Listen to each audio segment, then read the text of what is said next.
Just published July 21st, 2026, the American College of Chest Physicians' newest guideline on management of adult bronchiectasis.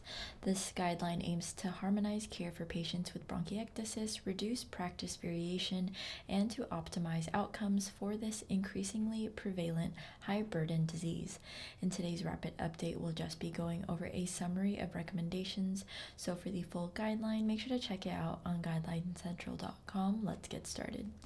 For the management of acute exacerbations of bronchiectasis, the guideline suggests targeted antibiotic therapy based on microbiological culture results. For the treatment of acute exacerbations of bronchiectasis, the guideline suggests either longer duration antibiotic therapy or shorter duration antibiotic therapy depending on clinical response.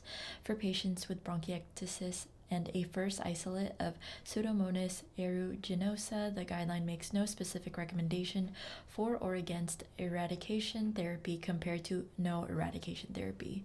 For patients with bronchiectasis experiencing frequent exacerbations, the guideline suggests long-term inhaled antibiotic therapy over no long-term inhaled antibiotic therapy. For adults with frequent exacerbations of bronchiectasis, the guideline suggests long-term macrolide antibiotic therapy.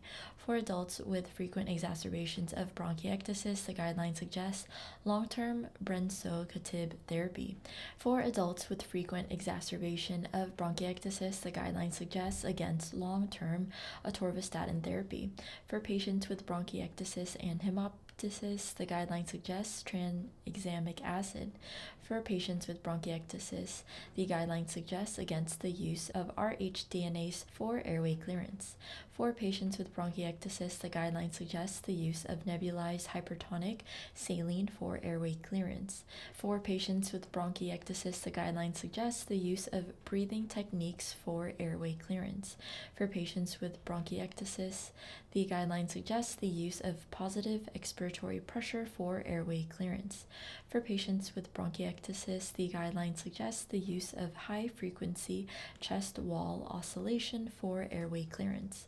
For patients with bronchiectasis and localized disease with refractory symptoms, despite optimized medical management, the guideline suggests surgical resection be considered in appropriate surgical candidates.